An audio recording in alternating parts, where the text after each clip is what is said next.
আপাতত কোনো রক্ত ঝরাতে চায় না, তো চুপচাপ নিজের বাসায় ফিরে যায়।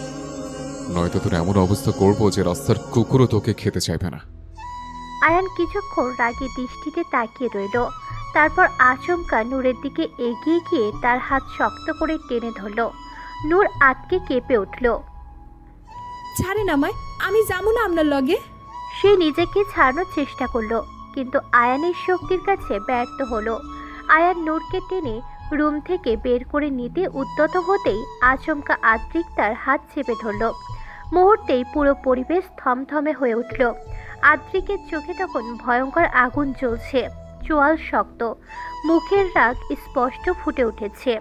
সে আয়ানের হাত মোচড় দিয়ে হুঙ্কার তুলে বলল, আমার ভালোবাসার দিকে যে হাত বাড়াবে, সে যদি আমার নিজের ভাইও হয়, তবু তার কলিজা ছিঁড়ে ফেলতে আমার হাত একটু কাঁপে না। কথাটা বলে পরের মুহূর্তে আদ্রিক সজোরে আয়ানের বুক বরাবর লাথি মারল। আয়ান ছিটকে গিয়ে মেঝেতে পড়ে গেল। তার মুখ বিকৃতি হয়ে উঠল যন্ত্রণায়। নূর ভয়ে দৌড়ে এসে আদ্রিকের পিছনে দাঁড়িয়ে তার শার্ট খামচে ধরল। মেয়েটার হাত কাঁপছে, সে ভয়ে জমে গেছে। আদ্রিক ঘাড় ঘুরিয়ে তাকালো। নূরের ভয়ার্ত কাঁপা কাঁপা চোখ দুটো তার বুকের ভিতরটা নরম করে দিল মুহূর্তেই।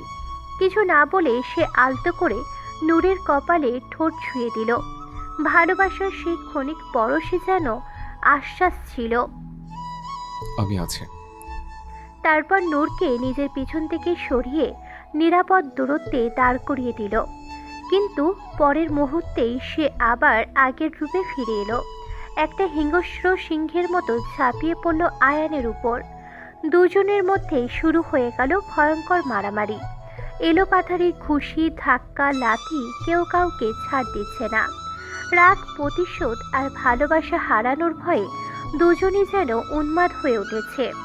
আদ্রিকের ঠোঁটের কোণ ফেটে কয়েক ফোঁটা রক্ত গড়িয়ে পড়েছে, কিন্তু তবুও তার চোখে কোনো ব্যথা নেই, বরং ক্রোধ আরও ভয়ঙ্কর হয়ে উঠেছে।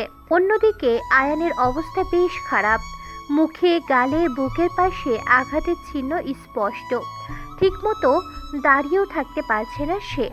নূর আতঙ্কে কাঁপছে, আরশি ভয়ে দিশেহারা হয়ে উঠেছে। ঠিক তখনই জিশান দৌড়ে এসে কোনো রকমে দুজনকে আলাদা করল। ততক্ষণে সেখানে পৌঁছে গেছেন আরশাদ দেওয়ান, রোজিনা দেওয়ান আর জিয়াসমিন খাতুন। দুজনের এই অবস্থা দেখে জিয়াসমিন খাতুনের চোখ রাগে লাল হয়ে উঠল। তিনি এক মুহূর্ত দেরি না করে সোজা গিয়ে আয়ানের গালে ঠাস ঠাস করে দুটো থাপ্পড় বসিয়ে দিলেন। আচমকা আঘাতে আয়ান হতভম্ব হয়ে গেল। জিয়াসমিন খাতুন রাগে কাঁপতে কাঁপতে বলে উঠলেন, তোর লজ্জা করে না? এত বড় হয়েও ছোট ভাইয়ের সাথে মারামারি করছিস? এই এতিম ছেলেটার মা বাবা কেউ নাই, কত কষ্ট করে বড় হয়েছে, নূরকে ভালোবেসে বউ করছে, তবুও তোর এই মেয়েটাকেই লাগবে? কি নাই তোর? হ্যাঁ, টাকা পয়সা, বাড়ি গাড়ি, পরিবার সব আছে তোর, তবুও কেন এভাবে দুজন ঝগড়া করছিস? এই একটা মেয়েকে ছাড়া কি তুই মরে যাবি? হ্যাঁ হ্যাঁ, মরে যাব আমি, সত্যি সত্যি মরে যাব। এই মেয়েটাকে আমার চাই। তোমার ভাইপোকে জিজ্ঞেস করো, সে সব সময় আমার ভালোবাসাগুলো কেন কেড়ে নেয়। আয়ানের চোখে তখন জমে থাকা বছরের পর বছর ক্ষোভ, ভিতর থেকে সমস্ত রাগ, ঘৃণা বিস্ফোরিত হচ্ছে। আমার জীবন, আমার স্বপ্ন, আমার ইচ্ছা সব কিছু কেন ও নিবে? নূরকে তো প্রথমে আমি পছন্দ করছি, তাইলে ও কেন জোর করে নূরকে বিয়ে করলো? জিয়াসমিন খাতুন এবার ধীরে ধীরে আদ্রিকের দিকে তাকালেন। তার চোখে প্রশ্ন, কিন্তু আদ্রিকের মাঝে কোনো ভ্রুক্ষেপ নেই, বরং সে ঠোঁটের কোণে এক অদ্ভুত হাসি ঝুলিয়ে দাঁড়িয়ে আছে, যেন কেউ তাকে মিথ্যা অভিযোগ করছে, আর সেটা শুনে সে উপভোগ করছে। জেসমিন খাতুন ধীর পায়ে তার সামনে এসে দাঁড়ালেন। আয়ান যা বলতেছে সব সত্যি আদ্রিক? তুই কি সত্যি নূরকে জোর করে বিয়ে করেছিস? আদ্রিক উত্তর দিল না। তার নীরবতা দেখে আয়ান আবারও বলে। সাথে সাথে সবার দৃষ্টি গিয়ে পড়ল নূরের উপর।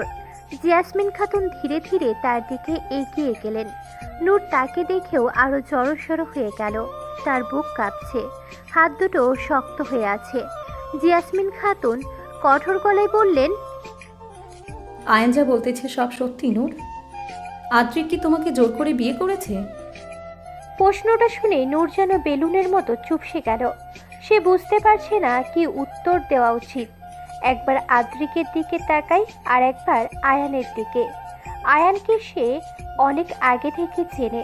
ছেলেটা প্রায় তাদের বাড়ির সামনে এসে দাঁড়িয়ে থাকতো, তাকে বিয়ে করতে চাইতো, কিন্তু নূর কখনো গুরুত্ব দেয়নি।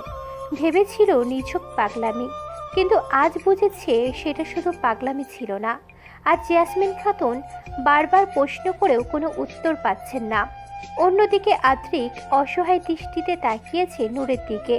সে খুব ভালো করেই জানে নূর যদি সত্যিটা বলে দেয় তাহলে সবচেয়ে বেশি কষ্ট পাবে তার ফুপি, যেই মানুষটা নিজের সন্তানের মতো করে তাকে বড় করেছে। তার চোখে কষ্টের অশ্রু আদ্রিক সহ্য করতে পারবে না। জিয়াসমিন খাতুন আবারও বললেন, নূর, কিছু বলছো না কেন? নূর আবার আদ্রিকের দিকে তাকালো। আদ্রিক খুব অল্প করে মাথায় নাড়ালো, যেন বলতে চাইছে সত্যিটা বলো না।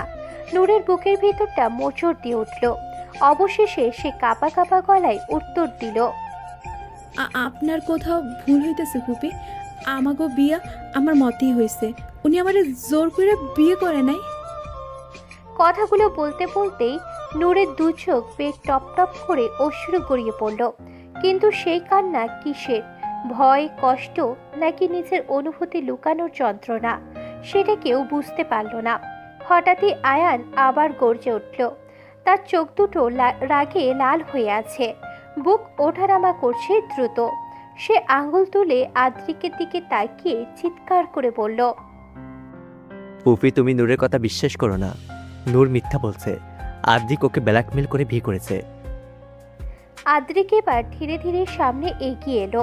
তার ঠোঁটের কোণে ঝুলে থাকা হাসিটা অদ্ভুত ঠান্ডা, কিন্তু চোখের ভিতর জ্বলছে ভয়ঙ্কর আগুন। সে আয়ানের সামনে দাঁড়িয়ে গিয়ে বলল, ফুপি, তুমি সব প্রশ্নের উত্তর পেয়ে গেছো, তাই এখন এই কুলাঙ্গারকে এখান থেকে যেতে পারো, নয়তো আজকে ওর লাশ বাসা থেকে বের হবে। চারপাশে থমথমে নীরবতা নেমে এলো, কিন্তু আয়ান ভয় পেল না, বরং আরো কয়েক কদম এগিয়ে এলো আদ্রিকের দিকে। দুজনের মাঝে এখন নিঃশব্দ যুদ্ধ চলছে। আয়ান ঠান্ডা গলায় বলল, আজ আমি ঠিকই যাচ্ছি, কিন্তু এটা ভাবিস না যে নূরকে আমি ছেড়ে দেব। আমার সব প্রিয় মানুষগুলোর তুই কিনে নিয়েছিস, আমার ফুফি, দাদাজান, দাদিজান, সবাইকে। কিন্তু নূরকে আমি তোকে দেব না। যে কোনো কিছুর বিনিময় হলো ওকে আমার করে নেব, মাইন্ডেড। কথাগুলো বলে আয়ান বড় বড় পা ফেলে রুম থেকে বেরিয়ে গেল। আর নূরের অবস্থা দেখে কেউ আর কিছু বলার সাহস পেল না। এক এক করে সবাই কক্ষ ত্যাগ করলো। শেষ পর্যন্ত রুমে শুধু আদ্রিক আর নূর রয়ে গেল। সবাই চলে যেতেই নূর দেওয়ালে হেলান দিয়ে ধপ করে মেঝেতে হাঁটু কেড়ে বসে পড়ল। তারপর হঠাৎই দুকড়ে কেঁদে উঠল, হাউমাউ করে কাছে সে, যেন বুকের ভিতরে জমে থাকা সব কষ্ট একসাথে বেরিয়ে আসছে। তার কান্নার শব্দে আদ্রিকের বুকটা কেঁপে উঠল। সে দ্রুত নূরের কাছে এসে হাঁটু কেড়ে বসল। উদ্বেগী কণ্ঠে বলতে লাগলো, রেড রোজ, তুমি কাঁদতেছো কেন? আমি কি কিছু করছি? যদি কিছু করে থাকি তাহলে অনেক অনেক সরি। আমার ভুল হয়ে থাকলে মাফ করে দাও, কিন্তু প্লিজ এভাবে কান্না করো না। তোমার কান্না আমি সহ্য করতে পারি না। সে হঠাৎ চিৎকার করে উঠল। চুপ করেন আপনি। আদ্রিক থেমে গেল। নূর চোখ ভর্তি অশ্রু নিয়ে কাঁপা কাঁপা গলায় বলতে লাগলো, আমার লগে কেন এমন করলেন? হ্যাঁ, আমি কি কইছিলাম আমারে বিয়া করেন? কই না তো। তাইলে কেন জেদ করে বিয়া করলেন? মাই কইতো আমি ছাড়া কেউ তোগো আপন না, কেউ তোগো ভালোবাসা দিব না। আজ মায়ের কথা বুঝতেছি। আপনি কেন মিশা কথা কইলেন? কেন কইলেন আমারে ভালোবাসেন? হ্যাঁ, আমারে পাওয়ার লেগিয়া আব্বার কাছে ভিক্ষা চাইছিলেন। কেন মিশা আশা দিলেন? আমি তো জানি আমি বইরা গেল আমার ভাই ছাড়া আমার লেগে কেউ কানবো না। তাইলে তাইলে কেন এমন করে আমারে ঠকাইলেন? নূরের কথাগুলো শুনে আদ্রিকের বুকটা মোচড় দিয়ে উঠল। সে নির্বিকার হয়ে তাকিয়ে রইল। হয়তো সে জোর করে বিয়ে করেছে, কিন্তু কখনোই মেয়েটাকে ঠকায়নি। সে সত্যিই নূরকে ভালোবাসে, ভীষণ ভালোবাসে, কিন্তু এই মুহূর্তে সে বুঝতে পারছে না কিভাবে নিজের ভালোবাসাটাকে সত্যি প্রমাণ করবে। কিভাবে বোঝাবে নূর যা ভাবছে সব মিথ্যা? আদ্রিক অসহায় গলায় বলল, ভেট্রোস প্লিজ শান্ত হও, আমি তোমাকে ঠকাইনি, সত্যি। আমি তো শুইবেন না আমারে, আপনারে ভালো কইছিলাম, কিন্তু আপনিও খারাপ। আমারে কেউ ভালোবাসে না, কেউ না। আমি সইলা যাবো। নূর কোনোদিন কারো বোঝা হয়ে থাকবো না। নিজের পেট নিজে চালাইতে পারে নূর। নূর হঠাৎ বিছানার উপর রাখা গয়নাগুলো এক এক করে খুলে ছুঁড়ে ফেলতে লাগলো। গয়না, শাড়ি, কসমেটিক্স সবকিছু এলোমেলো হয়ে মেঝেতে পড়ে রইল। আমার আপনারে লাগবো না, আর না এই শাড়ি গহনাও লাগবো।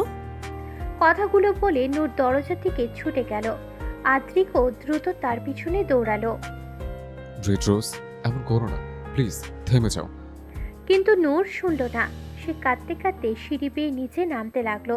সদর দরজা পেরিয়ে বাইরে বের হতে কয়েকজন গার্ড তার পথ আটকে ধরল। কারো সাহস নেই তার দিকে চোখ তুলে তাকানোর, কারণ সবাই জানে মিসেস আদ্রিক দেওয়ানের দিকে যে চোখ তুলে তাকাবে, আদ্রিক নিজের হাতে তার চোখ তুলে ফেলবে। ঠিক তখনই আদ্রিক এসে নূরের হাত শক্ত করে ধরে ফেলল। নূর ছটফট করতে লাগলো। সারেন আমারে, আমি থাকবো না আপনার লগে, আমি সইলা যাবো। তার কান্না ভেজা কণ্ঠটা পুরো বাড়ি জুড়ে প্রতিধ্বনিত হতে লাগলো। সঙ্গে সঙ্গে আদ্রিক ঝড়ের গতিতে এসে নূরকে কাঁধে তুলে নিল। সবকিছু এত দ্রুত ঘটল যে নূর কিছু বুঝে ওঠার আগে নিজেকে আদ্রিকের শক্ত বাহুবন্দির অবস্থায় আবিষ্কার করলো। নূর ছটফট করতে লাগলো। হাত পা ছুঁড়ে নিজেকে ছাড়ানোর চেষ্টা করতে করতে কাঁদো কাঁদো গলায় বলে উঠল, আমারে সাইরা দেন, আমি কোনো খুনির লগে থাকবো না, সারেন আমারে। নূর এত কিছু বলছে কিন্তু আদ্রিক যেন কিছুই শুনল না। তার চোয়াল শক্ত হয়ে আছে, চোখ দুটো ভয়ঙ্কর রকম শান্ত, আর সেই শান্তটাই যেন সবচেয়ে বেশি ভয়ানক। গার্ডরা মাথা নিচু করে দাঁড়িয়ে রইল। কারোর সাহস হলো না একটা কথাও বলার। আদ্রিক বড় বড় পা ফেলে সোজা সিঁড়ি পেয়ে উপরে উঠে গেল। নূর এখনও কাঁদছে, ছটফট করছে, বারবার নিজেকে ছাড়ানোর বৃথা চেষ্টা করছে, কিন্তু আদ্রিকের শক্তির কাছে সে একদমই অসহায়। রুমে ঢুকেই আদ্রিক দরজাটা সজোরে বন্ধ করে দিল। পরের মুহূর্তেই সে নূরকে বিছানার উপর ছুঁড়ে ফেলল। নূর ভয় পেয়ে সরে যেতে চাইল, কিন্তু আদ্রিক তার দিকে ঝুঁকে দাঁতে দাঁত চেপে গর্জে উঠল। রেড-রোজ তুমি আগিয়ে বলছে, চাঁদ সূর্য বাদে তুমি যা চাইবে আমি তোমার পায়ের নিচে এনে দিতে রাজি আছি, কিন্তু আমার অনুমতি ছাড়া তুমি এই বাসায় কেন, এই রুম থেকে বের হবে না। কিন্তু তুমি সেই কাজটাই করছো। এটা ভাববা না যে আদ্রিক দেওয়ান তোমাকে ভালোবাসে বলে তোমার গায়ে হাত তুলতে পারবে না। এবার সেকেন্ড চান্স দিলাম, এরপরেও যদি একই কাজ করো তাহলে তোমার খবর আছে, মাইন্ডেড। কথাগুলো বলে আদ্রিক কয়েক সেকেন্ড স্থির দৃষ্টিতে নূরের দিকে তাকিয়ে রইল। তার চোখে তখন রাগের সাথে অদ্ভুত এক কষ্ট লুকিয়ে আছে, যেন সে নিজেই নিজের আচরণে ভেতর থেকে ছিন্ন ভিন্ন হয়ে যাচ্ছে। কিন্তু পরক্ষণেই সে মুখ ফিরিয়ে নিল। তারপর গটগট পায়ে হেঁটে দরজার দিকে এগিয়ে গেল। দরজা খুলে একবারও পিছনে না তাকিয়ে রুম থেকে বেরিয়ে গেল আদ্রিক। দরজা বন্ধ হওয়ার শব্দে পুরো রুম কেঁপে উঠল, আর নূর বিছানার এক কোণে গুটিসুটি মেরে বসে রইল। চোখ বেয়ে নীরবে অশ্রু ঝরতে লাগলো। তপ্ত রোদে ঝাঁঝে চারপাশ যেন জ্বলছে। রাস্তায় মানুষজনও খুব একটা নেই। সেই রোদের মধ্যে গুটি গুটি পায়ে হেঁটে আসছে আরশি, তার হাতে একটা ভ্যানিলা আইসক্রিম। তার পাশে হেঁটে চলেছে কলেজের সিনিয়র ভাই মাহিম। আজ আরশি একাই ফিরছিল। মাঝপথে হঠাৎ মাহিমের সঙ্গে দেখা হয়ে যায়। যেহেতু দুজনের বাসা একই দিকে, তাই ছেলেটাও গল্প করতে করতে তার সঙ্গে হাঁটা ধরেছে। মাহিম বেশ প্রাণখোলা মানুষ, হাঁটতে হাঁটতেই একের পর এক গল্প করে যাচ্ছে। আরশিও মাঝে মধ্যে হেসে উত্তর দিচ্ছে। আইসক্রিমটাও মাহিমই কিনে দিয়েছে, কিন্তু পুরো শহর জুড়ে আরশি খুব ভালো করেই টের পাচ্ছিল কেউ একজন তাদের লক্ষ্য করছে। দূরে রাস্তার অপর পাশে দাঁড়িয়ে একজোড়া জ্বলন্ত চোখ অবিরাম তাকিয়ে আছে তাদের দিকে। আরশি আর চোখে তাকিয়ে মুচকি হাসল। সে জিশান। লোকটা লুকিয়ে আছে ঠিকই, কিন্তু তার চোখে লুকাতে পারেনি। দূর থেকে স্পষ্ট বোঝা যাচ্ছে সে প্রচণ্ড রেগে আছে। আরশি ঠোঁটের কোণে দুষ্টু হাসি ফুটে উঠল। হঠাৎই হাঁটতে হাঁটতে সে ইচ্ছে করেই হোঁচট খেল। সবকিছু এত দ্রুত ঘটল যে মাহিম তড়িঘড়ি করে তার হাত ধরে ফেলল। আরুষি, তুমি ঠিক আছো তো? কোথাও ব্যথা পাওনি তো? আরশি মাথা নেড়ে না বোঝালো, কিন্তু ঠিক সেই মুহূর্তেই দূরে দাঁড়িয়ে থাকা জিশানের চোখ আরো লাল হয়ে উঠল। চোয়াল শক্ত হয়ে গেছে তার, হাতের রগগুলো পর্যন্ত ফুলে উঠেছে রাগে। আরশি আবারও আর চোখে তাকিয়ে দেখল, তারপরেও ঠোঁট চেপে হাসল। আরও কিছুটা পথ এগিয়ে একটা গলির মোড়ে এসে মাহিম থেমে গেল। সে মুচকি হেসে জিজ্ঞাসা করল, আরুষি, তুমি একা যেতে পারবে তো, নাকি আমি পৌঁছে দেব? না না ভাইয়া, আমি একাই যেতে পারবো, আপনি চলে যান। ওকে, তাহলে সাবধানে যেও, আগামীকাল দেখা হবে। আরশি মাথা নেড়ে বিদায় জানালো। মাহিম অন্যদিকে চলে যেতেই সে আবার নিজের মতো হাঁটা শুরু করলো, কিন্তু 2 কদমেও এগোতে পারেনি। হঠাৎ কোত্থেকে যেন ঝড়ের বেগে এসে জিশান তার হাতের আইসক্রিমটা ফেলে দিল মাটিতে। আরশি চমকে ছোট ছোট চোখ করে তাকালো। জিশান তার সামনে দাঁড়িয়ে আছে, চোখ দুটো রক্তিম, মুখের রাগ স্পষ্ট বোঝা যাচ্ছে।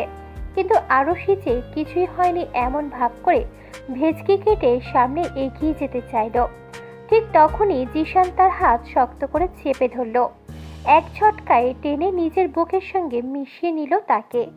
আরশি সঙ্গে সঙ্গে ছটফট করে উঠল, নিজেকে ছাড়ানোর চেষ্টা করতে লাগলো, কিন্তু জিশানের শক্ত বাহুর কাছে সে একদম অসহায়।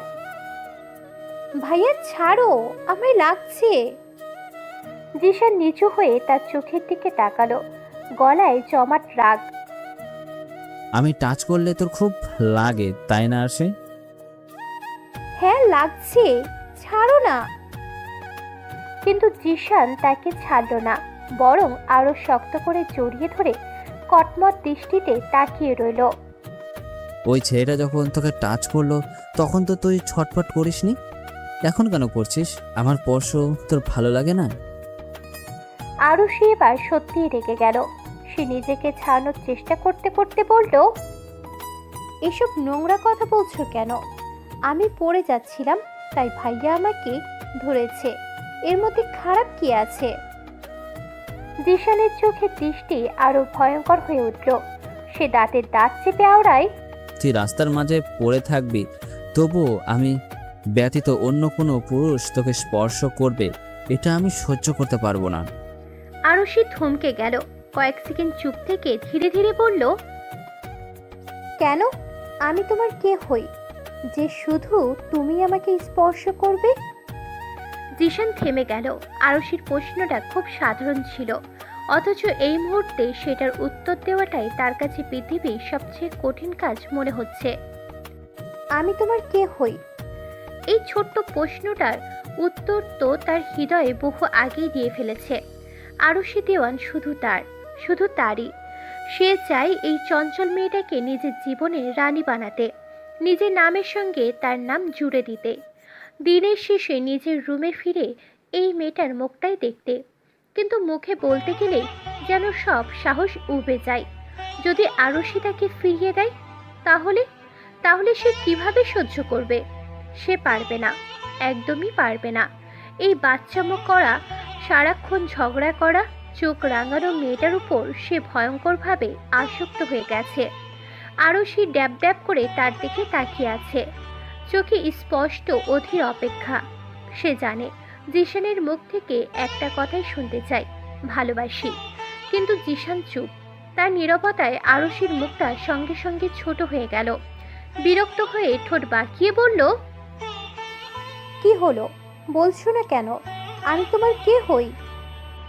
জিশান দৃষ্টি সরিয়ে নিল, তারপর গলা খাকারি দিয়ে স্বাভাবিক থাকার ভান করে বলল, তুই তো আমাকে সবসময় ভাইয়া বলিস, সেই হিসাবে তুই আমার বোন হোস, বুঝতে পেরেছিস?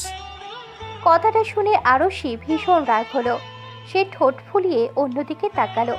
এত চেষ্টা করার পরেও আজকে লোকটার মুখ থেকে ভালোবাসি কথাটা বের করতে পারল না।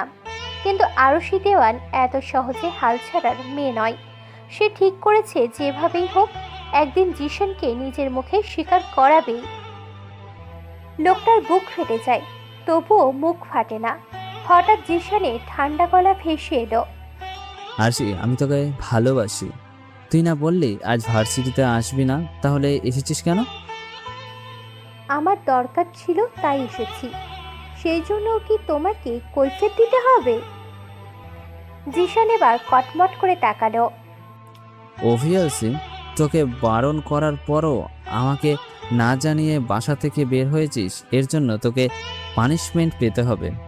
আর দুপুরে কিছু খেয়েছিস? আরশি উদাস ভঙ্গিতে মাথা নাড়ালো। হোয়াট? এখন বিকেল 3:30 বাজে আর তুই এখনো না খেয়ে আছিস? মরতে চাস নাকি? একবেলা না খেলে কেউ মরে যায় না। চুপ কর ইডিয়েট, সবসময় বেশি কথা বলিস। চল আগে কিছু খেয়ে আসি। যাব না তোমার সঙ্গে, আমার খিদে নেই। কে শোনে কার কথা? জিশান কোনো উত্তরই দিল না। সে এক প্রকার জোর করে আরশির হাত ধরে রাস্তার পাশে দাঁড়িয়ে থাকা একটা অটোরিকশায় নিয়ে উঠল। আরশি নাক কুঁচকে তাকালো। তোমার সাহস তো কম না? আদ্রিক দেওয়ানের বোন আরশি দেওয়ানকে রিস্কায় নিয়ে যাচ্ছ? Just shut up. রিক্সায় উঠলে কি তোর মাথায় সিংহ যাবে? না তো। তাহলে এত বকবক করিস না, নয়তো এক থাপ্পড়ে সব দাঁত ফেলে দেব। আরশি ঠোঁট চেপে হাসি লুকালো। লোকটা যতই রাগ দেখাক, তার এই রাগের ভিতর লুকিয়ে থাকা যত্নটা আরশি খুব ভালো করেই বুঝতে পারে। অটোরিকশা চলতে শুরু করলো। মিনিট 10-এর মধ্যে তারা শহরে নামকরা একটা 5 স্টার রেস্টুরেন্টের সামনে এসে থামলো। আরশি ভুরু কুঁচকে চারপাশে তাকালো। এত বড় জায়গায় আসার কোনো ইচ্ছেই তার ছিল না।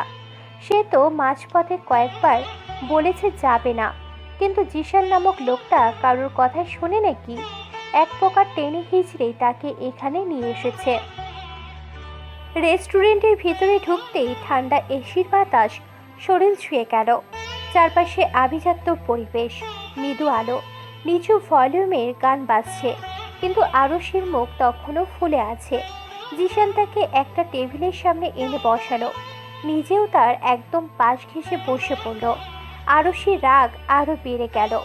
সে কাঁধে ঝোলানো ব্যাগটা দিয়ে ঠাস ঠাস করে কয়েকটা বাড়ি মারল জিশানের পিঠে। কিন্তু তাতেও লোকটার কোনো বিকার নেই, বরং সে নির্লিপ্ত ভঙ্গিতে এক হাত দিয়ে আরশির কোমর জড়িয়ে ধরে রেখেছে। আরশি এবার চোখ গোল গোল করে তাকালো। রাক্ষস একটা! এই জন্যই তো তোমার কপালে কোনোদিনও বউ জুটবে না। আমার মতো ইনোসেন্ট মেয়েকে ইফটিজিং করছো? জিশান ঠোঁট বাঁকিয়ে হাসলো। আমার বউয়ের দরকার নেই, অলরেডি আমার সুইট বউ আছে। আরশি থমকে গেল। চোখ বড় বড় করে তাকিয়ে প্রায় চিৎকার করেই বলল, কি? তুমি বিয়ে করেছো? কখন? কবে? জিশান সঙ্গে সঙ্গে চারপাশে তাকিয়ে দাঁতের দাঁত চেপে ফিসফিস করে আওড়ালো। জাস্ট শ্যাট আপ, মুখটা বন্ধ রাখ, নয়তো এখানে তোর 14 গোষ্ঠীর উদ্ধার করব।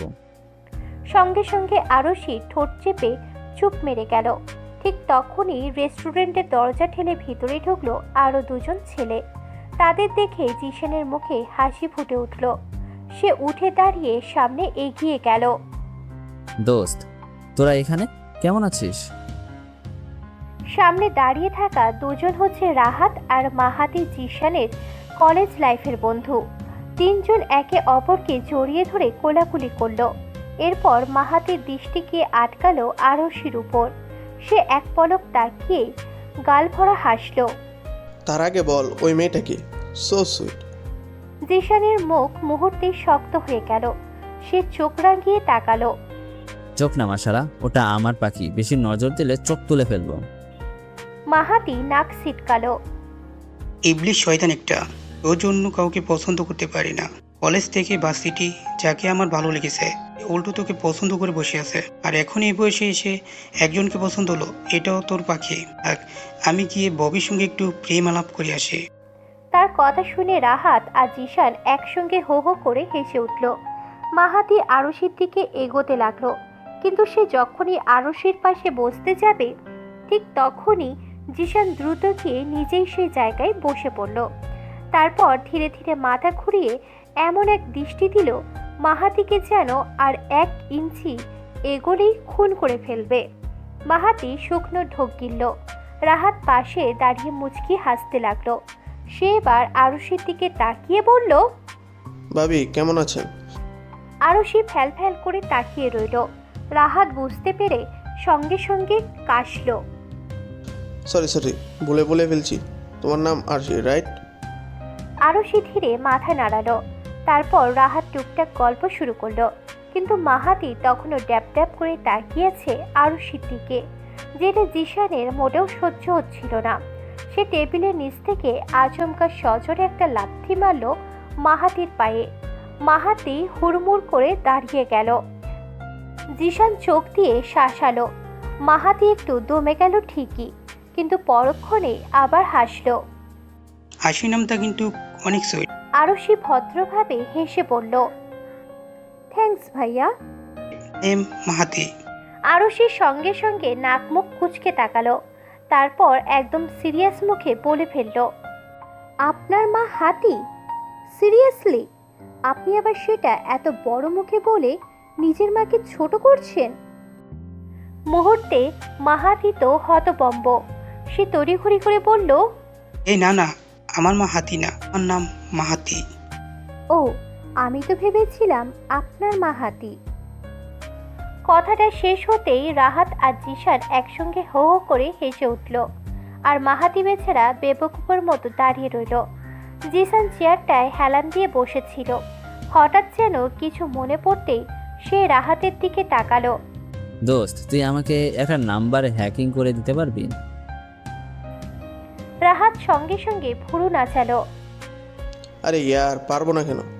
একটা না 10টাও করে দিতে পারবো। জাস্ট নাম্বারটা সেন্ড কর।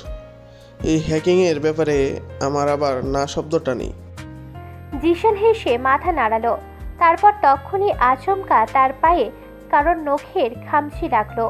সে ভুরু কুঁচকে নিচে তাকালো। আরও সে মুখ ফুলিয়ে বসে আছে আর টেবিলের নিচে তাকে খামচি দিচ্ছে। জিশান নিচু স্বরে ফিস ফিস করলো, প্রবলেম কি তোর? এভাবে বিড়ালের মতো খামচি দিচ্ছিস কেন? আরও সে ঠোঁট ফুলিয়ে বলল, খিদে লেগেছে। Excuse me waiter. সাথে সাথে একজন ওয়েটার এসে দাঁড়ালো সামনে। জিশান মাথা ঘুরিয়ে আরুষির দিকে তাকালো। আরশি, অর্ডার করো। মুহূর্তে আরুষির মুখে হাসি ফুটে উঠল। সে এক নিঃশ্বাসে বলতে শুরু করলো, ভাইয়া, আমার জন্য একটা ভ্যানিলা আইসক্রিম, একটা চকলেট আইসক্রিম, একটা স্ট্রবেরি আইসক্রিম আর একটা। Stop this. জিশানের গর্জনে আরুষি থেমে গেল। সে চোখ গোল গোল করে তাকালো। জিশান কটমট করে তাকিয়ে বলল, তোর জন্য আইসক্রিম খাওয়া টোটালি অফ। কি? কিন্তু কেন? আমি আইসক্রিম খাবো। বললাম না আজ থেকে আইসক্রিম তোর লাইফ থেকে ক্লোজ। আরুষি হতভম্ব। সে অবিশ্বাসের দৃষ্টিতে তাকিয়ে রইল জিশানের দিকে। কিন্তু লোকটার ভাবভঙ্গি দেখে বোঝাই যাচ্ছে এই সিদ্ধান্ত থেকে সে এক চুলও নড়বে না। জিশান এবার ওয়েটারের দিকে তাকিয়ে স্বাভাবিক গলায় আওড়ায়, ওর জন্য একটা পাস্তা নিয়ে আসুন। আর মাহাতি, রাহাত, তোরা কি খাবি? অর্ডার দে, ট্রিট আমি দিচ্ছি। সঙ্গে সঙ্গে মাহাতি উত্তেজিত হয়ে নিজের পছন্দের খাবারের লিস্ট বলা শুরু করে দিল। রাহাতও যোগ দিল তার সঙ্গে। শুধু আরুষি চুপচাপ বসে রইল। তার মুখটা বেলুনের মতো ফুলে গেছে। সামান্য একটা কারণে তার প্রিয় আইসক্রিমগুলো খাওয়া বন্ধ করে দিল। এইভাবে চললে সে ভবিষ্যতে জিশানের সঙ্গে সংসার করবে কিভাবে? ভাবতেই আবারও রাগ হলো। সে মুখ ঘুরিয়ে বসে রইল। আর জিশান লোকটা একবার আর চোখে তার ফুলে থাকা মুখের দিকে তাকিয়ে মুচকি হাসল। কারণ সে খুব ভালো করেই জানে আরুষি যতই রাগ দেখাক, শেষমেশ ঠিকই তার কথা শুনবে। কিছুক্ষণ পর খাবার চলে এলো। সবাই মিলে খেতে খেতে আড্ডা দিতে লাগলো। মাহাতি মাঝে মধ্যেই ইচ্ছে করে এমন সব কথা বলছে যাতে জিশানের রাগ বাড়ে। আর রাহাত সেটা দেখে হেসে কুটি কুটি হচ্ছে। আরুষি ধীরে ধীরে স্বাভাবিক হয়ে গেল। যদিও আইসক্রিম না পাওয়ার দুঃখটা এখনো তার চোখে মুখে স্পষ্ট। বেশ কিছুক্ষণ গল্প আর হাসাহাসির পর তারা সবাই রেস্টুরেন্ট থেকে বের হলো। তারপর সন্ধ্যার নরম আলো গায়ে মেখে ধীরে ধীরে বাসার পথে ফিরল। রাত প্রায় 11টা ছুঁই ছুঁই, চারিদিক নিস্তব্ধ। আকাশে চাঁদ উঠলেও আজ যেন তার আলো ফ্যাকাশে। ঠিক সেই সময় ধীর পায়ে নিজের বাড়ির গেট পার হলো আদ্রিক। সারাদিনের ক্লান্তি তার চোখে মুখে স্পষ্ট, মাথাটা ভার হয়ে আছে। সকালবেলায় রাগের মাথায় নূরকে বকা দেওয়ার পর থেকেই বুকের ভিতর অদ্ভুত একটা অস্বস্তি কাজ করছে। মেয়েটাকে কষ্ট দিতে সে কখনোই চায়নি, কিন্তু নিজের রাগগুলো সামলাতে পারেনি। গেট দিয়ে ঢুকতেই আদ্রিকের কপাল কুঁচকে গেল। আজ অদ্ভুত নীরব লাগছে পুরো বাড়িটা। সবসময় এই বাড়ির চারপাশে গাড়ে ভর্তি থাকে, অথচ আজ গেটের সামনে একটা মানুষই নেই। বিষয়টা তার কাছে স্বাভাবিক লাগলো না। তবুও নিজেকে বোঝালো হয়তো সবাই একসাথে কোথাও আছে। দীর্ঘশ্বাস ফেলে সে ভিতরে ঢুকে পড়ল। রুমে ঢুকেই প্রথমে তার চোখ গেল বিছানার দিকে। সেখানে খালি, নূর নেই। আদ্রিক ভুরুকুচকে চারপাশে তাকালো, ভাবলো হয়তো মন খারাপ করে ব্যালকানিতে দাঁড়িয়ে আছে। সে ধীরে ধীরে ব্যালকানির দিকে এগিয়ে গেল, কিন্তু সেখানেও কেউ নেই। মুহূর্তেই তার বুকের ভিতর ধক করে উঠল। রেড রোজ, নিচু স্বরে ডাকলো সে। কোনো সাড়া মিলল না। এবার পুরো রুম খুঁজতে শুরু করলো আদ্রিক। ওয়াশরুম, ড্রেসিং রুম, এমনকি বিছানার পাশটাও, কিন্তু কোথাও নূরের অস্তিত্ব নেই। তার শ্বাস প্রশ্বাস ভারী হয়ে এলো। হঠাৎই সে দ্রুত পায়ে আরুষির রুমের দিকে চলে গেল। দরজা খুলতেই ঘুম জড়ানো চোখে তাকালো আরুষি। ভাইয়া, এত রাতে তুমি আমার রুমে? আদ্রিকের কণ্ঠ কাঁপছিল।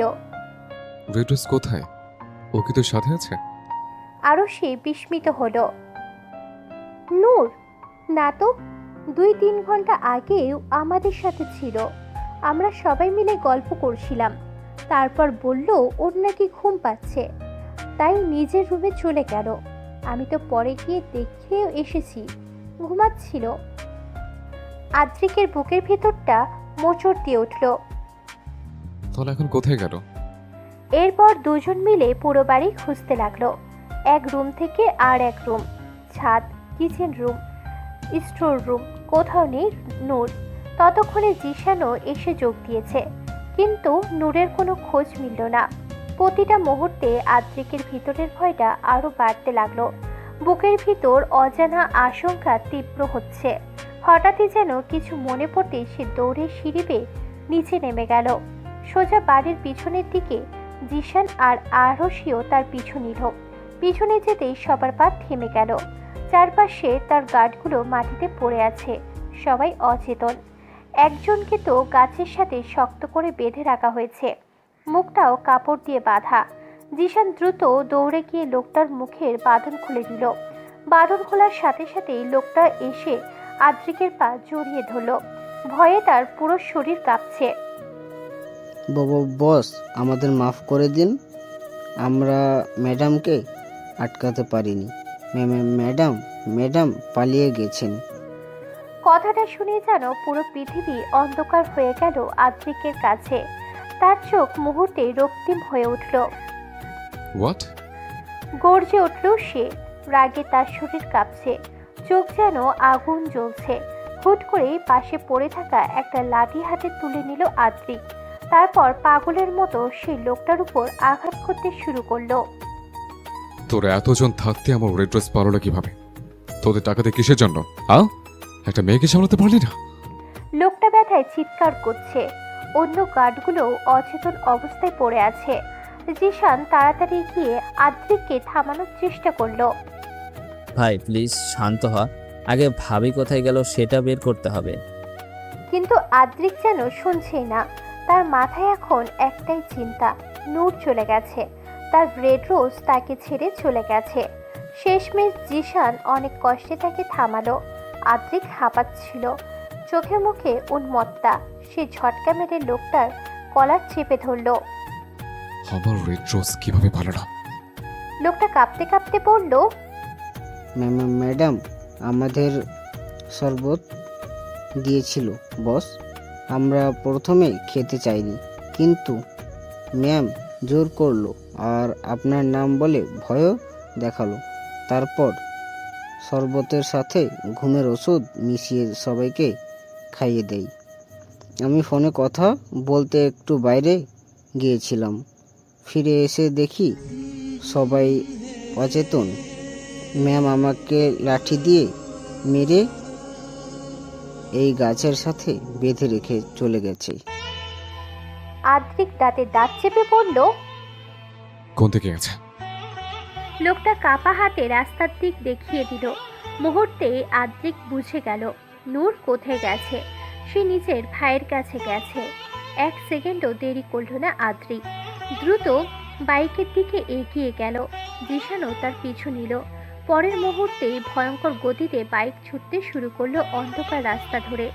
আদ্রিকের চোখে তখন শুধু একটাই ছবি, ভয়ে কাঁপতে থাকা নূর, আর বুকের ভিতর একটাই কথা প্রতিধ্বনিত হচ্ছে, রেড রোজ, তোমাকে আমি কিছুতেই হারাতে পারবো না।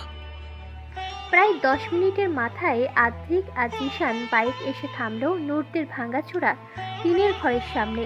চারপাশ অন্ধকার। আদ্রিকের বুকের ভিতর তখন ঝড় বইছে। এক মুহূর্ত দেরি করল না সে। বাইক থেকে নেমে সোজা ঘরের ভিতর ঢুকে পড়ল। আর ভিতরে ঢুকেই থমকে গেল। তার সামনে যে দৃশ্যটা ধরা পড়ল তার জন্য সে মোটেও প্রস্তুত ছিল না। ছোট্ট রিমনকে হাত পা বেঁধে মাটিতে ফেলে রাখা হয়েছে, মুখেও কাপড় বাঁধা। ছেলেটার চোখ দুটো কান্নায় ফুলে উঠেছে। শুকিয়ে যাওয়া মুখ দেখে বোঝাই যাচ্ছে অনেকক্ষণ কিছু খায়নি। আদ্রিকের বুক মুচড় দিয়ে উঠল। রিমন প্রথমে ভয় পেয়ে গেলেও জিশানকে দেখে সে একটু সাহস পেল। আদ্রিক তাড়াতাড়ি নিচু হয়ে তার হাত পায়ের বাঁধন খুলে দিল, মুখের কাপড়টাও সরিয়ে নিল। বাঁধন খোলার সাথে সাথে ছোট্ট রিমন দৌড়ে গিয়ে জিশানকে জড়িয়ে ধরে হাউমাউ করে কেঁদে উঠল। জিশান ছেলেটার মাথায় হাত বুলিয়ে শান্ত করার চেষ্টা করতে লাগলো। ভয় পেও না রিমন, আমরা এসে গেছি। আর এ হচ্ছে তোমার বুড়ুর বর, আদিক দেওয়ান। কথাটা শুনে রিমন এবার আদ্রিককে জড়িয়ে ধরল। ছোট্ট বুকটা কাঁপছে কান্নায়। ভাই, ও ভাই, আপনি আমার বুবুরে বাঁচান। একটু আগে বুবু আইছিল, কিন্তু আমার রাক্ষস আব্বা আবারও আমার বুবুরে বেঁচে দিছি। ওরা আমার বুবুরে মাইরে ফেলাইব ভাই, দয়া করে বাঁচান। কথাগুলো শুনে মুহূর্তে আদ্রিকের বুক ঠক করে উঠল। চোখের রং বদলে গেল। সে এতবার নূরকে সাবধান করেছিল, তবুও মেয়েটা নিজের ভাইয়ের জন্য আবারও আগুনের মধ্যে ঝাঁপ দিয়েছে। আর যদি নূরের কিছু হয়ে যায়, এই চিন্তাটুকুই সহ্য করতে পারল না আদ্রিক। সে হঠাৎ গর্জে উঠল। জিসান, তোর রিমনকে নিয়ে বাসায় যা, আমি রেড রোজকে নিয়ে আসছি। কিন্তু ভাই, আমি যা বলেছি তাই কর। আদ্রিকের ভয়ঙ্কর কণ্ঠে আর কথা বাড়ালো না জিশান। ঠিক তখনই আদ্রিক দ্রুত কয়েকটা ফোন করলো। তার লোকেরা চারিদিকে ছড়িয়ে পড়েছিল আগেই। মাত্র কিছুক্ষণের মধ্যেই নূরের লোকেশন চলে এলো। লোকেশন দেখে আদ্রিকের চোয়াল শক্ত হয়ে গেল। সে আবার বাইক স্টার্ট দিল। ঝড়ের গতিতে বাইক ছুটতে লাগলো অন্ধকার রাস্তা ধরে। কিছু সময় পর এসে থামলো একটা বিশাল বাড়ির সামনে। বাড়িটা আদ্রিকের খুব চেনা, তার বড় চাচা আকবর দেওয়ানের বাড়ি। আদ্রিকের চোখে তখন রক্তিম আগুন জ্বলছে। সে সোজা ভিতরে ঢুকে পড়ল। সঙ্গে সঙ্গে কয়েকজন গার্ড এগিয়ে এলো তাকে আটকাতে, কিন্তু আদ্রিক বর্জ্য কণ্ঠে গর্জে উঠল। আজ যদি একজন আমার গায়ে টাচ করিস, তাহলে তার লাশও কেউ খুঁজে পাবে না। এটা আদ্রিক দেওয়ানের কথা। মুহূর্তেই সবাই থমকে গেল। ভয়ে কেউ সামনে এগোতে সাহস পেল না। তবু একজন সাহস করে এগিয়ে আসতেই 1 সেকেন্ড দেরি করল না আদ্রিক। কোমর থেকে রিভলভার বের করে সোজা লোকটার কপালে শুট করল। লোকটা ধপ করে মেঝেতে লুটিয়ে পড়ল। চারিপাশ নিস্তব্ধ হয়ে গেল। আদ্রিক ঠান্ডা গলায় বলল, ওয়ার্নিং দিয়েছিলাম, শুনলি না, এখন নিজের জান দিলে। ঠিক তখনই ভিতর থেকে ছুটে এসে নূর আদ্রিকের বুকে ঝাঁপিয়ে পড়ল। মেয়েটার চোখ মুখ ফুলে আছে কান্নায়, পুরো শরীর কাঁপছে। আদ্রিক শক্ত করে তাকে জড়িয়ে ধরল। তারপর টেনে নিয়ে যেতে উদ্যত হতেই সামনে এসে দাঁড়ালো আয়ান, চোখে মুখে উন্মাদনা। আদ্রিক এক ঝটকায় তার কপালে রিভলভার ঠেকিয়ে ধরল। চারপাশে সবাই অবাক দৃষ্টিতে তাকিয়ে আছে। আদ্রিক ভয়ঙ্কর শান্ত কণ্ঠে বলল, মন চাইছে এখানে তোর লাশ ফেলে যায়, কিন্তু আমি চাই না কোনো মায়ের সামনে তার বুক সন্তানের জন্য খালি হোক। তবে নেক্সট টাইম আমার বউর দিকে কোন নজর দিলে তোর পরিণতি খুব খারাপ হবে। আয়ান ভয়ে স্থির হয়ে গেল। এরপর আদ্রিক নিজের চাচা চাচির দিকে তাকালো, চোখে তীব্র ঘৃণা। আপনাদের কোলাঙ্গার ছেলেকে বড় রাখবেন, আমার প্রপার্টির দিকে যেন আর হাত না বাড়ে, নয়তো তার লাশও খুঁজে পাবেন না। কথাটা বলে আদ্রিক নূরকে কোলে তুলে নিল। নূর নিঃশব্দে তার শার্ট আঁকড়ে ধরে আছে। আদ্রিক আর এক মুহূর্ত সেখানে দাঁড়ালো না, সোজা সদর দরজা দিয়ে বেরিয়ে যেতে লাগলো। পিছন থেকে আয়ানের ভাঙা কণ্ঠ ভেসে এলো, আব্বু আদ্রিক আমার নূরকে নিয়ে যাচ্ছে, প্লিজ আব্বু ওকে বলো নূরকে রেখে যেতে, আমি বাঁচবো না নূরকে ছাড়া। সে প্রায় পাগলের মতো চিৎকার করছে। আকবর দেওয়ান ছেলেকে ধরে শান্ত করার চেষ্টা করলেন। শান্ত হ বাবা, শান্ত হ, তোর নূরকে তোকে এনে দেব আমি। কবে এনে দেবে আব্বু? ও তো আমার নূরকে নিয়ে চলে গেল, আমি বাঁচবো না আমার নূরকে ছাড়া। তখন আকবর দেওয়ানের চোখে ভয়ঙ্কর এক ঝিলিক।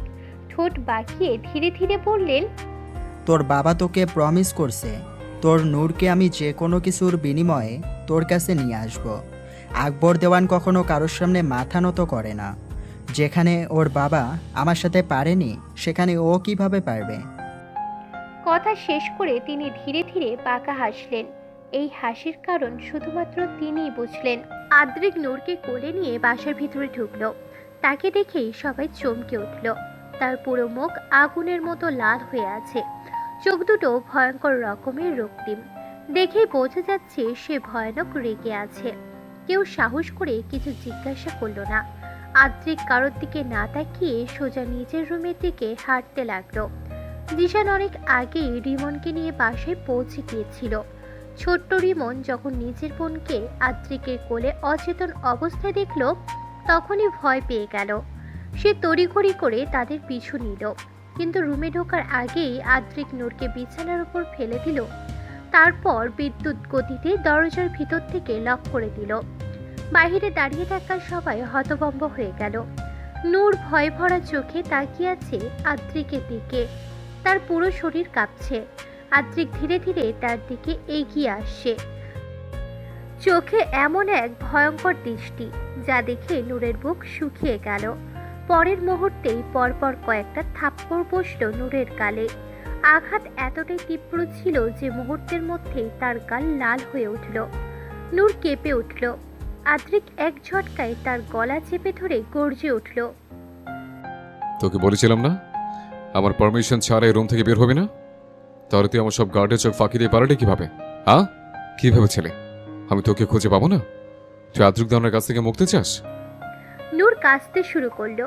শ্বাস নিতে কষ্ট হচ্ছে তার, তবুও আদ্রিক হাত সরালো না, বরং আরো শক্ত করে চেপে ধরল।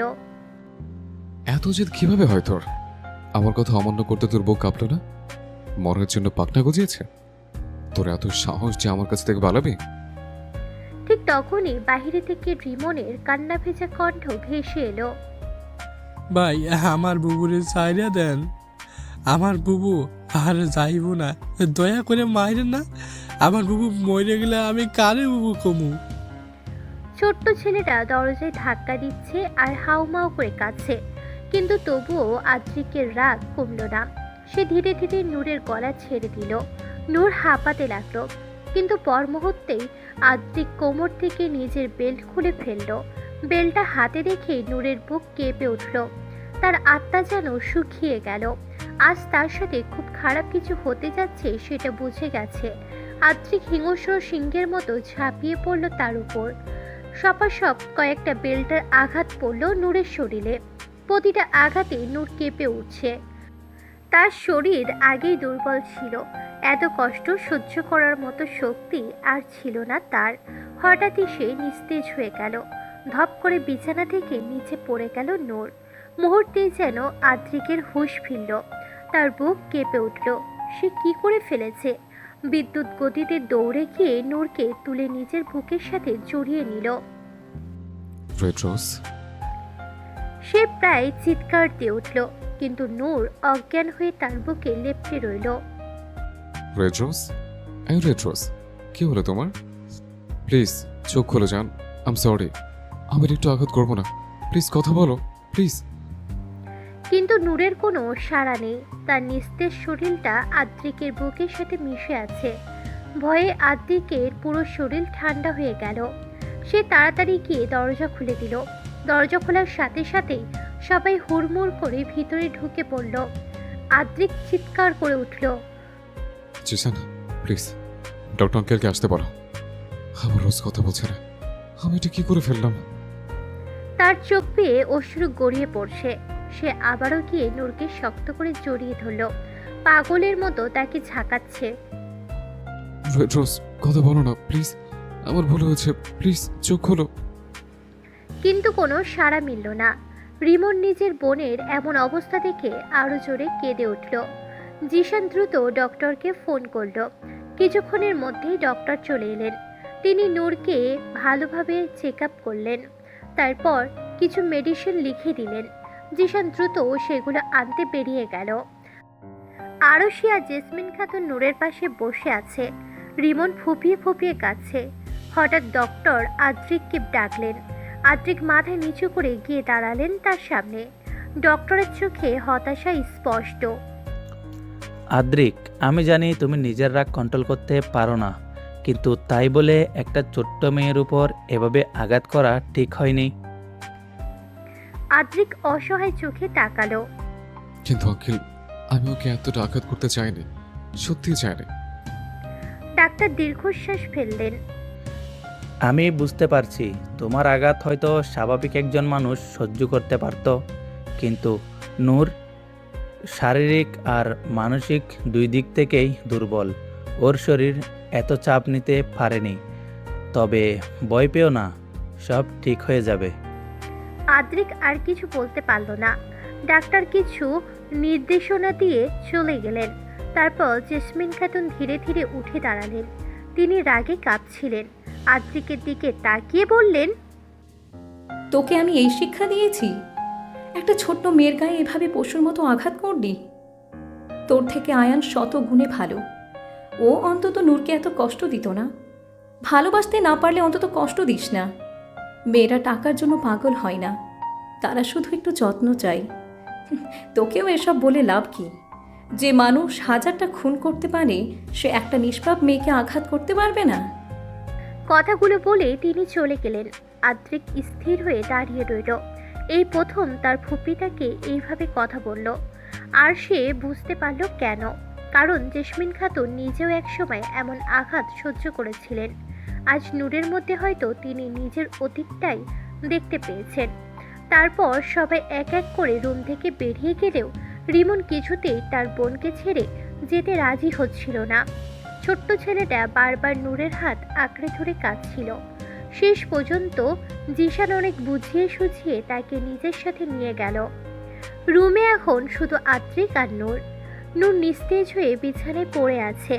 তার ফ্যাকাশে মুখটার দিকে তাকিয়ে আদ্রিক কিছু সময় স্থির হয়ে বসে রইল। বুকের ভিতর অদ্ভুত এক যন্ত্রণা হচ্ছে তার। নিজের হাতে সে নিজের সবচেয়ে প্রিয় মানুষটাকে কষ্ট দিয়ে ফেলেছে। হঠাৎ সে ধীরে ধীরে উঠে ওয়াশরুমের দিকে চলে গেল। প্রায় 1 ঘন্টা ধরে শাওয়ার নিল সে। বরফ শীতল পানির নিচে দাঁড়িয়ে থাকেও মাথার আগুন কমল না, বরং নিজের প্রতি ঘৃণা আরো বাড়তে লাগলো। সে মেয়েটাকে অসম্ভব ভালোবাসে, কখনোই আঘাত করতে চায়নি। তবুও রাগের মাথায় কি থেকে কি করে ফেলল। আয়নায় নিজের প্রতিচ্ছবি দেখে নিজেকেই ঘৃণা হতে লাগলো তার।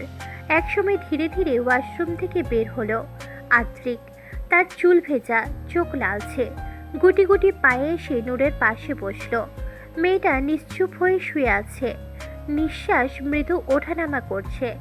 আদ্রিক কাপা হাতে আলতো করে নূরের কপালে হাত রাখল। মুহূর্তেই তার বুকটা মোচড় দিয়ে উঠল। নিজের অজান্তেই 2 ফোঁটা অশ্রু গড়িয়ে পড়ল নূরের গালে। হালকা নড়ে চড়ে উঠল নূর। তার চোখের পাতা কেঁপে উঠল। ধীরে ধীরে চোখ খুলতেই সামনে আদ্রিককে দেখতে পেল সে। আর পরক্ষণে ধরফর করে উঠে বসল, চোখে মুখে তীব্র ভয়। সে তাড়াতাড়ি পিছিয়ে যেতে লাগলো, কাঁপা কাঁপা গলায় বলে উঠল, আল্লাহর দোহাই লাগে আমারে আর মাইরেন না। আমি আর আপনার কথায় অবাধ্য হবো না। আপনি যা কইবেন আমি তাই করব। এই ঘর থেকে বাইরেও যাবো না, তাও আমারে আর মাইরেন না। তার গলা কেঁপে উঠল, তবুও এক নাগারে বলতে লাগলো, আমার সারা শরীর ব্যথা করতেছে। আমি আর কোনোদিন আপনারে সাইডা যাবো না। সারা জীবন আপনার লগেই সংসার করব। একটু এই বাড়ি থেকে বের হবো না, সত্যি। এক নিঃশ্বাসে কথাগুলো বলে থেমে গেল নূর। তার ভীতি সন্ত্রস্ত মুখটার দিকে তাকিয়ে আদ্রিকের বুক ভেঙে যাচ্ছিল। মেয়েটা কাঁপছে, তার চোখে এমন ভয় যেন আদ্রিক কোনো মানুষ না, ভয়ঙ্কর কোনো দানব। হঠাৎ আদ্রিক ঝট করে নূরকে নিজের বুকের সাথে জড়িয়ে নিল শক্ত করে, ভীষণ শক্ত করে। তারও কণ্ঠ কেঁপে উঠল। I'm sorry, Red Rose. I'm really sorry. আমি একটু চাইনি তোমাকে হার্ট করতে, কিন্তু তুমি কেন আমাকে একা করে চলে গেলে? তুমি তো জানতে তুমি ছেড়ে শূন্য আমি, তুমি পূর্ণ আমি। আন্তরিক দেওয়ান সত্যি সত্যি তোমাকে ছাড়া নিঃস্ব। আমি কতবার বলেছি আমার অবাধ্য হবে না, কিন্তু তুমি তাও করলে। দেখলে তো কতটা কষ্ট করে তুমি। নূর হতভম্ব হয়ে গেল। এই মানুষটাই কিছুক্ষণ আগে হিংস্র সিংহের মতো তাকে আঘাত করেছে, আর এখন সেই মানুষটাই শিশুর মতো অসহায় হয়ে তার কাছে ক্ষমা চাইছে। ভালোবাসা বুঝি এমনই হয়, কখনো ভয়ঙ্কর, কখনো ভীষণ নরম। নূর আগে কখনো এত কাছ থেকে ভালোবাসা অনুভব করেনি। তবে আজ আদ্রিকের কথাগুলো শুনে নিজের উপরও রাগ হতে লাগলো। সে কেন এত অবাধ্য হলো? চাইলেই তো এই মানুষটার সাথে শান্তিতে সংসার করতে পারত। ভাবতেই বুকের ভিতর অপরাধবোধ জমতে লাগলো তার। হঠাৎই তার ভাইয়ের কথা মনে পড়ল, সাথে সাথে সে আতঙ্কিত হয়ে উঠল। ভাই! চিৎকার করে উঠল নূর। আমার ভাই কই? আব্বা আমার ভাইরে মাইরেই ফেলবো। ভাই! সে তাড়াহুড়ো করে উঠে দাঁড়াতে চাইল, ছটফট করতে লাগলো। আদ্রিক দ্রুত তাকে নিজের বুকে চেপে ধরল, তবুও নূর শান্ত হচ্ছে না। শেষ পর্যন্ত আদ্রিক তার দুই গাল আলতো করে ধরে ফিস ফিস করে বলল, রিল্যাক্স রেড রোজ, ভাই ঠিক আছে, ওর কিছু হয়নি। রেমন এখন জেসনের সাথে ঘুমাচ্ছে। নূর থমকে গেল, চোখ ভরা অবিশ্বাস নিয়ে তাকালো তার দিকে। আপনি আবারও মিশে কথা কন কেন? আমি জানি ভাই এই বাড়িতে নাই। আব্বা ভাইরে রশি দিয়ে বাইন্ধা রাখছে। তার গলা আবার কেঁপে উঠল। আদ্রিক গভীর দৃষ্টিতে তাকিয়ে রইল তার দিকে। তুমি আমাকে ট্রাস্ট করতে পারছো না রোজ? তুমি বলেছিলাম না তোমার ভাইকে আমি এনে দেব।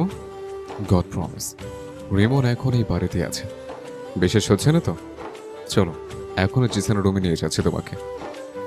আদ্রিক উঠে দাঁড়াতে নিতেই নূর তাড়াতাড়ি তার হাত চেপে ধরল। আদ্রিক ভুরুকুচকে তাকালো। যাবে না? নূর ধীরে ধীরে মাথা নাড়ালো, তার কাঁপা কাঁপা কণ্ঠ ভেসে এলো, লাগবো না, আমি আপনার বিশ্বাস করি। মুহূর্তে আদ্রিকের বুকটা শান্ত হয়ে গেল। নূরের কথা শুনে ঠোঁটের কোণে হাসি ফুটে উঠল। সে আলতো হাতে নূরের চোখের পানি মুছিয়ে দিল, তারপর আবারও মেয়েটাকে নিজের বুকের সাথে জড়িয়ে নিল খুব যত্ন করে, যেন এই পৃথিবীটার সবচেয়ে মূল্যবান জিনিসটা সে বুকে আগলে রেখেছে। হঠাৎই অনেক ছোটাছুটির পর কোনো রকমে আদ্রিকের হাত থেকে নিজেকে ছাড়িয়ে নিল নূর। হাঁপাতে হাঁপাতে খানিকটা দূরে সরে দাঁড়ালো সে। এলোমেলো চুলগুলো মুখের উপর পড়ে আছে, চোখে মুখে লজ্জার মিশ্র ছাপ। আদ্রিক হতভম্ব হয়ে তার দিকে তাকিয়ে রইল। নূর কপাল কুঁচকে বলে উঠল, এমন স্যাপকায় ধরেন কেন? হ্যাঁ, আমার দম বন্ধ লাগে না। আমার কি মাইরা ফালাইবেন? তার কথায় আদ্রিক হেসে ফেলল। পরের মুহূর্তেই সে হুট করে বিছানায় গা এলিয়ে দিল, তারপর একটানে নূরকে আবার নিজের বুকের মধ্যে টেনে নিল। তবে এবার নূর ছটফট করলো না, চুপচাপ তার বুকের উপর মাথা রেখে রইল। আদ্রিক আলতো করে তার মাথায় থুতনি ঠেকিয়ে ফিস ফিস করে বলল, তোমাকে মেরে ফেললে আমি বাঁচবো কিভাবে শুনি? নূর সাথে সাথে মুখ তুলে তাকালো তার দিকে। বড় বড় চোখে কিছুক্ষণ তাকিয়ে থেকে ধীরে ধীরে জিজ্ঞাসা করলো। বললি গে কেউ মইরা যায়? আদ্রিক মুচকি হাসলো। তারপর নূরের কপালের উপর আলতো একটা চুমু এঁকে দিল। অন্য কেউ না মরলেও আমি তো মরে যাব। আফটার অল আমার বউটাই তো আমার জীবন। কথাটা শুনেই নূর খিলখিল করে হেসে উঠল। তার সেই হাসির শব্দ যেন আদ্রিকের ভিতরটা শীতল হয়ে গেল। আদ্রিক অপলক তাকিয়ে রইল তার দিকে। মেয়েটা হাসলে সত্যি কতটা প্রাণবন্ত লাগে। মনে হয় সব অন্ধকার দূর হয়ে যায়। হঠাৎই নূর ধরফর করে উঠে বসল। 2 হাত কোমরে রেখে ভুরুকুচকে জিজ্ঞাসা করলো, আজকে সারাদিন তো আপনি বাড়িতে আসিলেন না, আপনি কি সারাদিন কিছু খাইছিলেন? আদ্রিক ড্যাব ড্যাব করে তাকিয়ে রইল। মুহূর্তে তার মনে হলো মেয়েটাকে আজ সত্যিকারের বউ বউ লাগছে।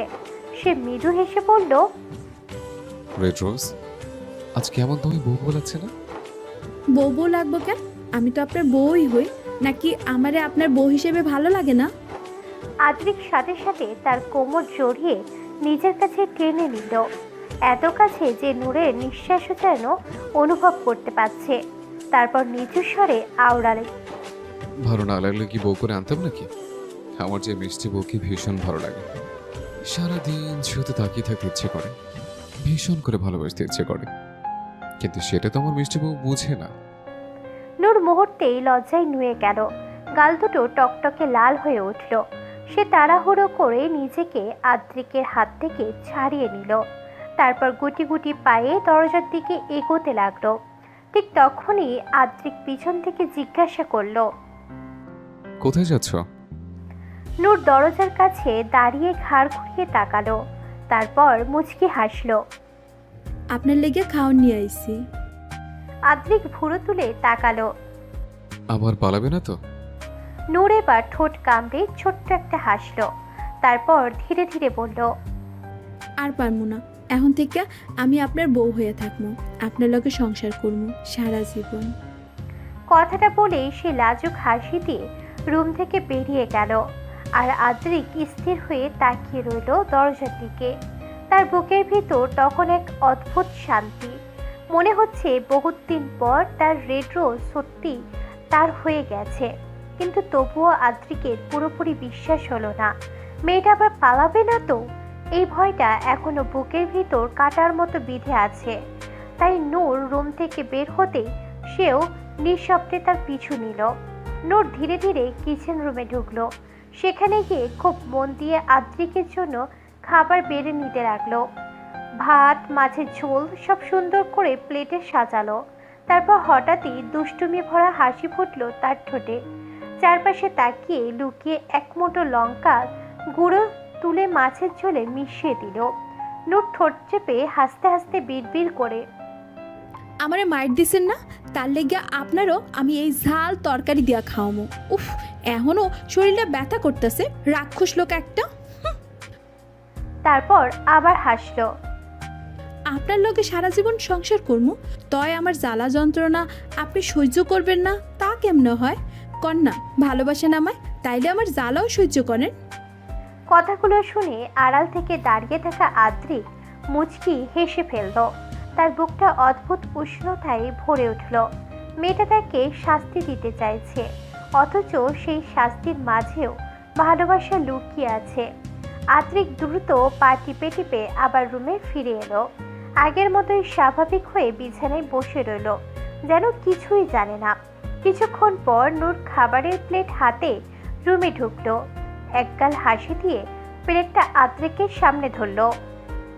এই নেন, আপনার লেগে খাবার আনছি, খাইয়া তারপর ঘুমাইবেন।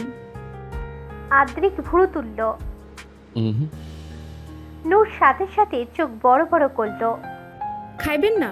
আমি এত কষ্ট করে আনলাম, তাও খাইবেন না? কইলাম না আর পালামো না, তাও বিশ্বাস করেন না। আমি মিশা কথা কই না, বুঝছেন? আদ্রিক এবার মুচকি হাসলো। খাবো না কখন বললাম? খাবো, তবে একটা শর্ত আছে। নূর কৌতূহলী হয়ে তাকালো। কি শর্ত? আদ্রিক একটু ঝুঁকে এলো তার দিকে। তার চিবুকে আলতোভাবে চুম্বন কেটে ফিসফিস করলো। তুমি নিজ হাতে খাইয়ে দেবে। সাথে সাথে নূরের চোখ গোল গোল হয়ে গেল। আমি আপনারে খাওয়াই দিমু। আমার হাত তো ছোট, এই হাতে খাওয়ান দিলে আপনার পেট ভরবো না, আপনি নিজেই লইয়া খান। আদ্রিক মাথা নাড়ালো। তোমাকে খাইয়ে দিতে হবে, নয়তো খাবো না। এই না না না, আমি খাওয়াই দিই, তয় আপনি সব কয়টা ভাত খাইবেন কিন্তু। ওকে বৌজান। বৌজান ডাকটা শুনে নূরের গাল আবারও লাল হয়ে উঠল। সে ধীরে ধীরে প্লেটটা হাতে নিয়ে আদ্রিকের পাশে বসলো। তারপর ছোট্ট ছোট্ট আঙুল দিয়ে ভাত মেখে আদ্রিককে খাইয়ে দিতে লাগলো। আদ্রিক এক দৃষ্টিতে তাকিয়ে আছে তার দিকে। মেয়েটা কতটা যত্ন করে খাওয়াচ্ছে, যেন এই পৃথিবীতে তার চেয়ে গুরুত্বপূর্ণ আর কিছুই নেই। কিন্তু কয়েক লোকমা খাওয়ার পরেও আদ্রিকের মুখে কোনো প্রতিক্রিয়া না দেখে নূর অবাক হয়ে গেল। এত ঝাল খাবার, তবুও লোকটার মুখে একটা শব্দও নেই। নূর সন্দেহ ভরা চোখে তাকিয়ে বলল, আপনার ঝাল লাগে না? তোমার অনেক টেস্টি লাগছে। বউয়ের হাতে প্রথম খাচ্ছে যে। সত্যি ঝাল লাগে না? একটু না। নূরের গলা শুকিয়ে গেল। এত ঝাল, তবুও নাকুচ করছে। থাক, আর খাওয়ান লাগবো না। কেন কেন? আমার পেট ভরনে এখনো, সবাইকে পুরো খাবারটা খাইয়ে দাও। কইলাম না খাওয়ান লাগবো না। আমাকে চোখ রাখাচ্ছ? থাপ্পড় দিয়ে সব দাঁত ভেঙে ফেলবো কিন্তু। নূর বারবার বারণ করার পরেও আদ্রিক তার কথা শুনল না। এরপর ভয়ে ভয়ে নূর পুরো প্লেটের খাবার আদ্রিককে খাইয়ে দিল। নূর খাবারের প্লেটটা টেবিলের উপর রাখতেই হঠাৎ আদ্রিক কাঁদতে শুরু করলো। প্রথমে সে নিজেকে সামলানোর চেষ্টা করেছিল, কিন্তু ঝালটা এতটাই বেশি ছিল যে আর ধরে রাখতে পারল না। সে এক লাফে বিছানা থেকে উঠে দাঁড়ালো। তারপর ঝালের জ্বালায় পুরো রুমে এদিক ওদিক হাঁটতে লাগলো। নূর হতভম্ব হয়ে তাকিয়ে রইল। পরক্ষণেই তড়িঘড়ি করে গ্লাস ভর্তি পানি এনে তার হাতে ধরিয়ে দিল। আদ্রিক এক নিঃশ্বাসে পুরো গ্লাস শেষ করে ফেলল, কিন্তু তাতেও ঝাল কমল না। সে পরপর আরো কয়েক গ্লাস পানি খেলো। চোখ মুখ লাল হয়ে গেছে তার। নূর এবার সত্যি ভয় পেয়ে গেল। সে অপরাধীর মুখে বলে উঠল, ঝাল লাগে? আপনারা আগেই কইছিলাম আর খাওয়ান লাগবো না, তাও শুনলেন না। দেখতেছেন কেমন কষ্ট হইতেছে আপনার। আমি কেন যে মরিচের গুঁড়ো দিতে গেলাম। মুহূর্তেই নূরের মুখটা মলিন হয়ে গেল। আদ্রিককে এমন কষ্ট পেতে দেখে নিজের উপরই রাগ হতে লাগলো তার। আদ্রিক মাথা চেপে ধরে বিছানায় বসেছিল। ঠিক তখনই নূর তড়িঘড়ি রুম থেকে বের হতে নিল, কিন্তু আদ্রিক তার হাত টেনে ধরল। নূর ঘুরে তাকাতে আদ্রিক নিচু স্বরে বলল, আমার বউজান শুধু ঝাল নয়, সে যদি নিজ হাতে আমাকে বিষও খাইয়ে দেয়, তবু আমি কোনো প্রশ্ন ছাড়াই খেয়ে ফেলবো। নূর অসহায় চোখে তাকিয়ে রইল।